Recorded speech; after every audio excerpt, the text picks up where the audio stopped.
Hello everybody, welcome to your MCN for Monday. This is going to be a very busy week, so make sure to keep locked to the channel because we're going to go over so many different things.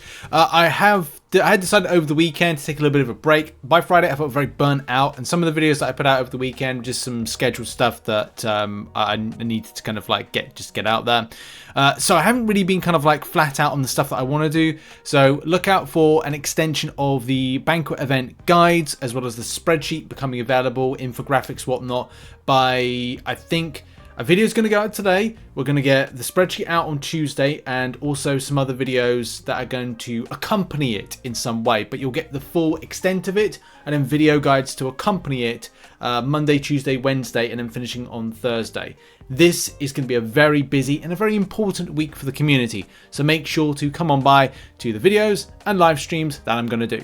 Now, with all that aside, let's talk about some MCOC based news, information and important stuff. So you might remember from last week, or the back of last week, we got a snippet from a live stream which covered and the talk about back issues and some ideas that they've been floating around to improve it, buff it if you will. But it turns out that may not be the case, but is the case. I think really we've just been put back into purgatory. If there was a small bit of hope when it came to back issues, it's kind of gone back into purgatory, not the champion, like Limbo. But in any case, yeah, a bit of discussion was kind of, a lot of people were like, oh, you know, what, if somebody says in global, oh, that sounds like a load of hooey. But yeah, to kind of like confirm all this, well, what Kabam Mike said to this particular subject is, and by the way, this was from a live stream, we even showed the snippet of someone at Kabam saying that, we kind of said the opposite. We want to do more with it, but don't know how or what. Well, I thought the terminology that was given was like, you know, they were trying to like, you know, pitch some ideas, which means that there's hope, but this kind of gives some no hope, if you know what I mean. So I want to say that like, there's don't get your hopes up about back issues. They might do something, but they probably won't. So yay. Now, one of the things that I kind of felt quite burnt out about was I did a video and had to completely delete it about the Deathless Champions. You've probably seen this particular trailer or video right here, where there's Thanos in the center and 4 champions that are, you know, winging it. They're the wingmen and women for this. And I was like, okay, right, I've got a video for this. I'm going to break them down. I've got like, you know, pause the screen, we got champion information, we got all of that stuff. I was talking about Misty K's based analysis, and yeah, Jabari Panther looked like the one to the left. It was a case I also could have been Ebony Moore, could have been Shocker, could have been New Xavier's school version of Cyclops. Definitely was Terex towards the right hand side, and of course, you know, it's just the gloves and the boots match up. However though, the reason that I deleted the video that was going to go out, and the reason that, you know, Misty as well was like, do you know what, we can't analyze this, is because Kabam Mike revealed that they were just placeholder-based champions. And that was kind of like, I was like, oh, this is great. And like even people in the community were like, oh yeah, that's quite clearly Terex's boots. Oh, that's Ebony Moore. That's that. Look at that. That's that. Proper sleuthing it. And I love this when this happens for the community, because everyone kind of like comes together, they're theorizing things, and we got a good bit like, you know, talk point, you know, people release videos and go, I think that actually, you know, in the comments are like, no, I think we'll kind of like, it's this rather than this. And it's like, oh, and yeah, it turns out as Kabam Mike had to kind of like intervene with this, you know, and as I said, love the enthusiasts, but those are just placeholders. I don't know where those character models came from, but I don't think they're even from our game. So people were kind of like theorizing on stuff that wasn't part of the game. And that's sad when that's the case. Look, it could be a case of a classic Kabam Mike kind of, what is it? You know, bait and switch kind of thing. I don't know. Maybe not. But look, it's a case of, it's probably the nameless champions, and I was going to get very disappointed if they weren't going to be the nameless champions, because I want a deathless King Groot, just the same way that it would be cool to have a deathless Scarlet Witch, a deathless Hyperion, and a deathless Vision. Maybe that's the case. I'm on my own in that one, but I don't know. Like, we'll have to see. Someone even said, like, I've read a Deathless Morbius. Okay. What are your thoughts? Do you think Kabam's doing a red herring? Or do you think it's going to be the Nameless Champions? And now let's move on to kind of a double coverage based thing about the Gladiator situation, or Gladiator's performance, Gladiator as a champion, his kind of like damage potential, non-damage potential, rebalance, and also the CCP being, you know, a problem. Okay, let's unpack a lot of stuff. So, you know, it's really interesting to see these discussions, and especially, you know, here's the headline here: Gladiator being subpar disappointed in how underwhelming he is for Summoner's Choice Champion. I do need to stress this with people the same way that I did in a previous video when I mentioned this. The champion has not gone for its rebalance. Does it mean that it's great that Kabam kind of put out a champion that doesn't kind of like hit in the same damage thresholds as say others do? No, that's not great, is it? But here's the thing. Kabam still put out like a rebalance thing to go, look, we might have made a mistake, here's an improvement. We haven't had the rebalance yet.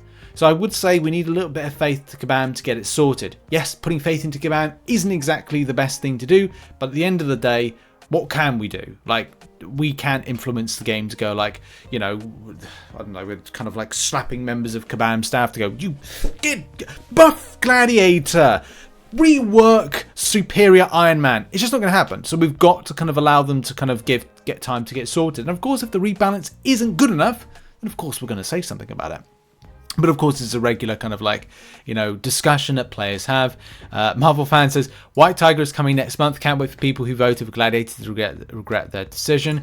That's a bit unfair, because then that would be that Kabam, you know, are putting bias in to kind of make the champion better than Gladiator. And of course, do bear in mind that White Tiger, if she's put in too OP, then she'd have to be nerfed down in any case based on a rebalance program. So she still would have the same issues as you know, Gladiator would have if the champion is performing too powerful or least powerful, you know, those particular situation. Yeah, and that's the thing, it's rebalance rather than rework for it. But Kabam, what they're doing is they are shutting down these threads quite regularly when people have their thoughts on it.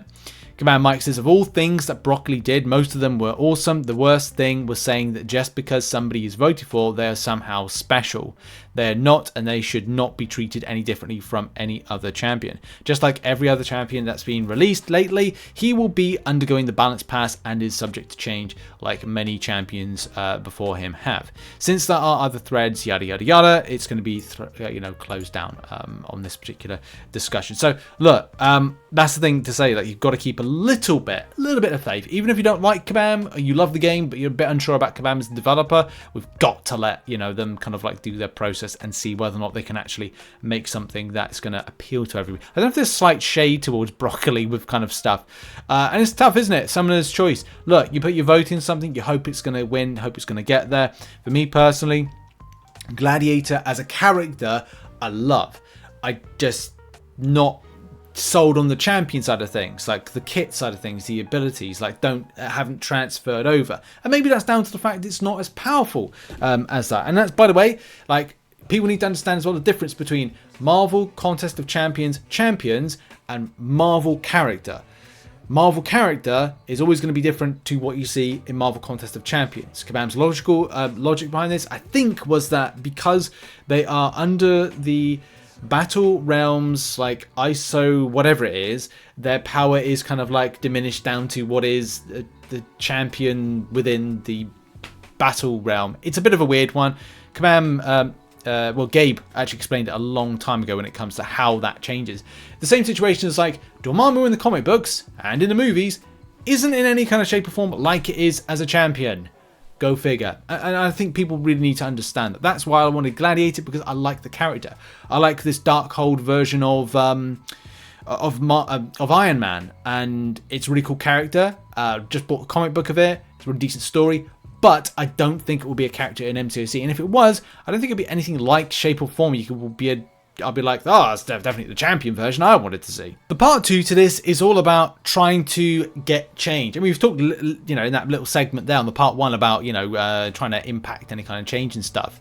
And obviously this player says the same thing. Like, it's disappointing how much MCC players we have on the CCP and things still turn out this bad. yeah, like, here's the thing. To give you an idea, I think people have some very weird ideas of how the CCP works. And there may be a different layer to the CCP that I don't know about, that people are allowed to kind of like, you know, influence change in a more, I don't know, executive level. I don't think there is, but that would be, you know, interesting if there's that level to it. At the end of the day, Kabam will make their own decisions as they see fit. You know, that's the main thing. And yeah, CCP aren't Kabam workers. That's true. And Kabam might have to come in to kind of like rebuff these kind of like situations and say, first up, the CCP are not making decisions about the future of the game. They're not the game designers, and they do not decide what we do and do not do. They give feedback all the time, and it's usually very good. That does not mean that we have to agree with it or action it. Our game team is the ultimate decision maker on what is or is not added to the game.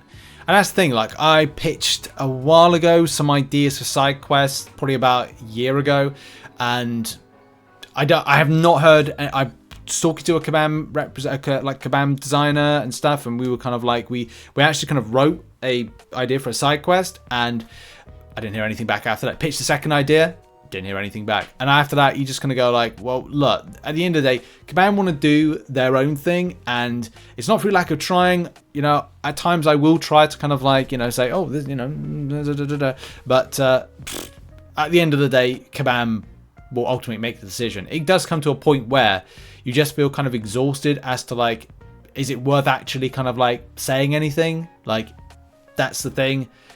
If you think that there's going to be a lot of change, this is only from a community standpoint. Like 12.0 was a good example of community, you know, changing stuff, and that had to be done with a very, very kind of like last ditch attempt, and that was, you know, non-spending, and you had to kind of go like, right, well, we're going to financially boycott the game. And to get to those stages, very negative times in the community. I think we've come close to 2, maybe a third financial boycott of the game since 12.0. I can't really remember, but yeah, it's been, you know, 10 years next year. It's 9 years now, 10 years next year. So a lot of stuff has happened in the game. But in case, Kabam say that player feedback is great and it can shape the future of the product. But if I took all of the player feedback without balancing it against data, intentions, and the future of the game, we'd have died out year 4. Funnily enough, I think that was that when the 12.0 situation was? No, maybe it was year 2, year 3. Secondly, just because something is not to your standards doesn't mean that you are right and that we are wrong. If you don't like the Banquet event, don't take part. Use those units you would have spent on to go to Necropolis, finish Necropolis, which is and should be the better option.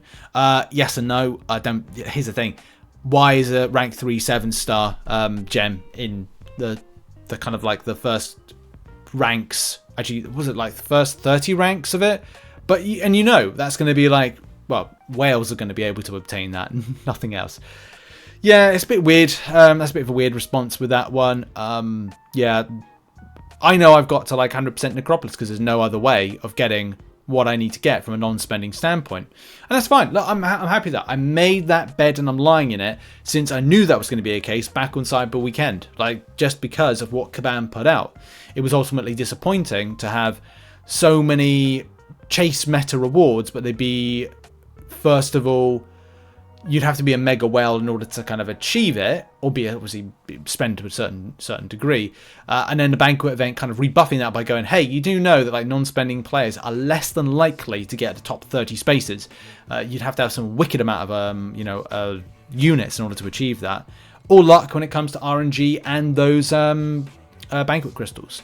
I would say try, and we go back to something we've talked about a long time ago, try and have a bit of fun. Find your fun with MCOC, because otherwise it might just be a bit painful when it comes to situations like this, and Kabam, are not addressing the game in a way that you personally like, and you've got to find things in the game that you like, rather than going like, okay, well, I don't like this, but I have to do it. Sometimes, and then the thing is, that's the problem as well. I don't like having to do 100% Necropolis in order to be Valiant, but I've got to do it. Them's is the breaks. But in any case, that's been it for the video. What are your thoughts? Well, not actually, we'll do arena predictions. What are your thoughts on this subject? Put it in the comment section down below. And hopefully Gladiator will see that rebalance soon. Next month, maybe? Possibly, don't know. Let's go to arena predictions. So your arena results are as follows. So quickly for Cable, 14.5 mil, got position 196. That's pretty low. I think you can really scoop yourself a nice cheeky little 6-star Cable if you put a bit of effort into it. I actually think it may have gone close to like 10 mil for a 6-star. Is again just incredible. But them's is the times we live in. Onslaught, however, look, you know, if you want the kind of like towards the top end, 183 mil for position 36. As we go out of the 100 positions, we're looking at 166. As we're going into the 200s, 149. And also when we get into the 122s, close 122 mil, you're getting 394. Thanks to everybody that put results in. I haven't featured every single bit of results, but this is enough to kind of give us a bit of an idea of threshold, especially because, you know, you want to be able to get that particular, well, threshold of getting the 6-star version. Because the 5-star version, 30 mil, you know, that's not too bad in order to grind. I'd say this is fair enough. Now, I did predict 120 mil, but going into round 2, I'm going to have to go a bit higher. I'm going to have to go for 140 mil for the 6-star, just to be safe, maybe 130 mil. But again, better to be safe than sorry. You know, first round I said 120 mil. People say about inflating. Look, that was kind of like lower than it needed to be. But if you're looking for the 5-star, yep, 30 mil. Cable 6-star, 15 mil. 5-star version, 8 mil. And that has been the show. Thank you very much for watching. Thanks very much for supporting. This is going to be a very busy week, so sorry for the content that's coming at you, but it's going to be relentless. We got Banquet Event. We got GBCs. We've got how to smash the event from a free-to-play standpoint, from a spending standpoint. We've got the guide coming out. We've got so many things coming at you. So yeah, make sure to keep locked to the channel. Check out some other content located on the screen. And I'll see you all soon. Have a lovely week. Bye-bye.